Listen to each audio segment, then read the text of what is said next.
حي على الفلاح.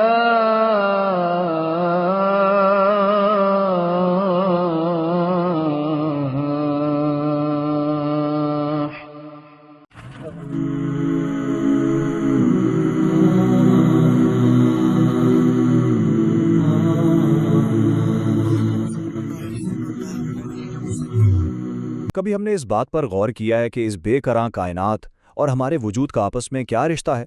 آج کے اس جائزے میں ہم تدبر قرآن کی سورت حمد سجدہ کی شاندار تفسیر پر بات کریں گے۔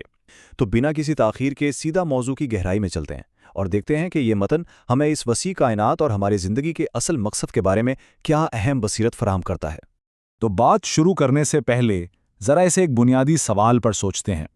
اگر یہ پوری کائنات واقعی تخلیق کا ایک عظیم اور بے مثال شاہکار ہے تو بھلا اس کے خالق کے سامنے ہمارا رویہ کیسا ہونا چاہیے؟ یہ کوئی معمولی سوال نہیں ہے، بلکہ ایک ایسا گہرا اور فلسفیانہ نقطہ ہے جو دراصل اس پوری تفسیر کا دھڑکتا ہوا دل ہے۔ اور اسی سوال کا جواب تلاش کرنے کے لیے ہم اس جائزے کو بنیادی طور پر 4 حصوں میں بانٹ رہے ہیں۔ سب سے پہلے ہم توحید کی بنیادی پکار پر بات کریں گے، پھر کائنات میں بکھرے دلائل کو دیکھیں گے، اس کے بعد ماضی کی قوموں کے انجام پر نظر ڈالیں گے، اور آخر میں دیکھیں گے کہ ہمارا درست اور نیک رویہ کیا ہونا چاہیے۔ تو چلیں سب سے پہلے حصے یعنی توحید کی بنیادی پکار کی طرف بڑھتے ہیں۔ یہاں پر توحید کی بات سب سے پہلے آتی ہے۔ اب توحید کیا ہے؟ سادہ لفظوں میں خدا کی مطلق وحدانیت پر کامل اور غیر متزلزل یقین۔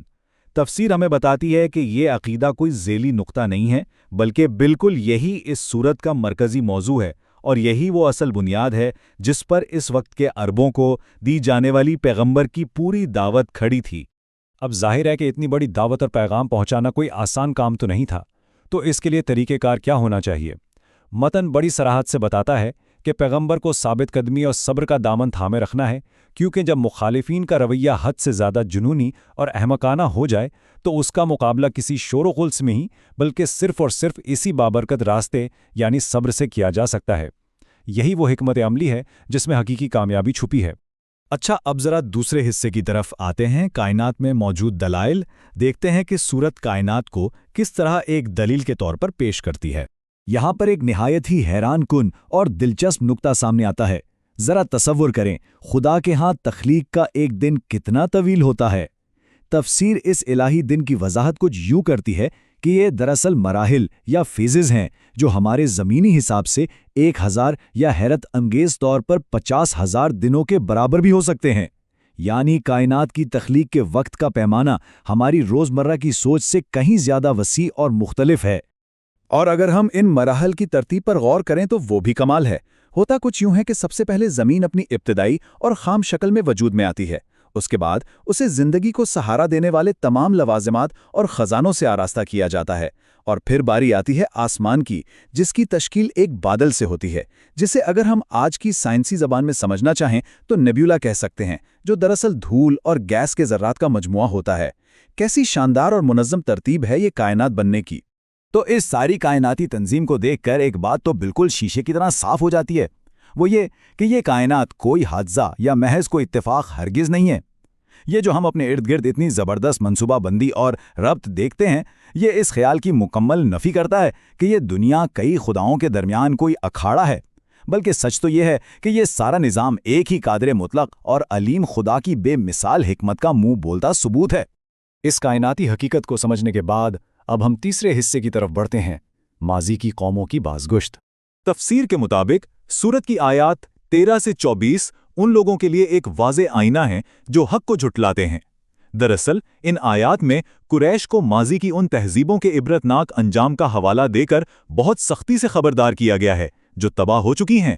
یہ صرف پرانی کہانیاں یا تاریخ کے اوراق نہیں ہیں، بلکہ ایک جاگتی ہوئی یاد دہانی ہے کہ حق کا انکار کرنے والوں کا انجام کیسا ہوتا ہے۔ مثال کے طور پر عاد اور سمود کے قصے کو ہی لے لیں، ان کا طرز عمل کیسا تھا؟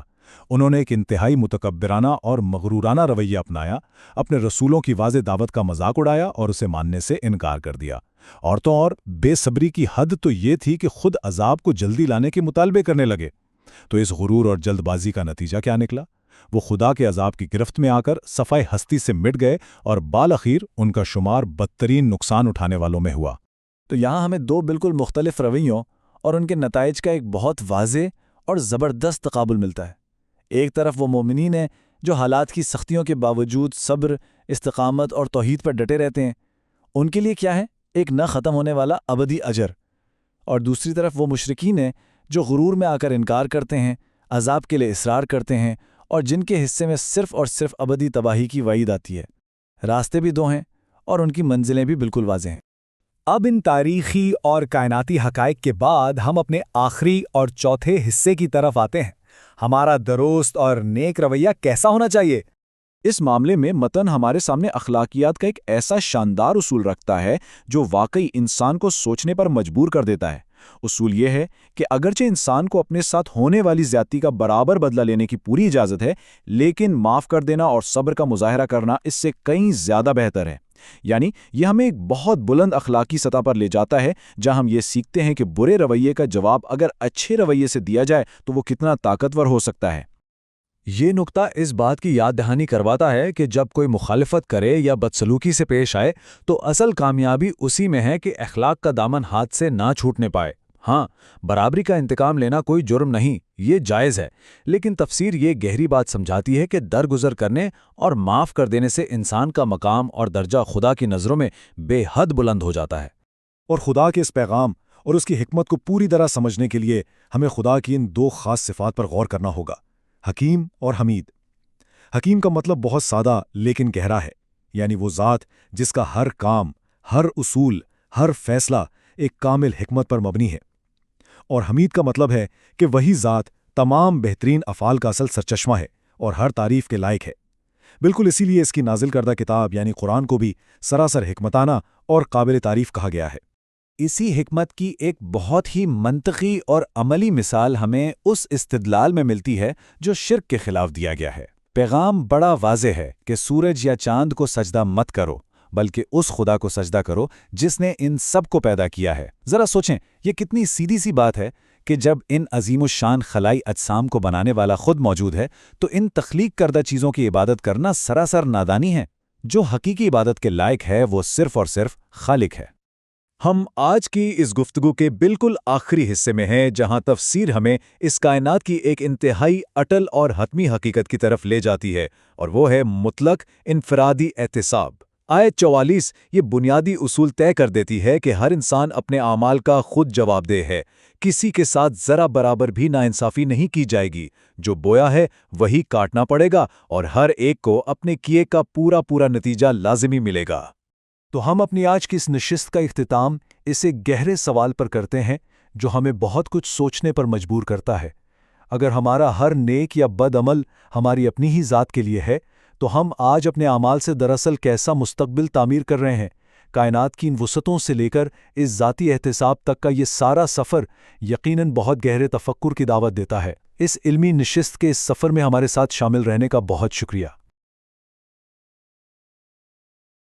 امام مالک رحمہ اللہ تعالی کا قول ہے، دنیا میں کوئی ایسا شخص نہیں ہے کہ جس سے اختلاف نہ ہو سکے سوائے آپ صلی اللہ علیہ وآلہ وسلم کے۔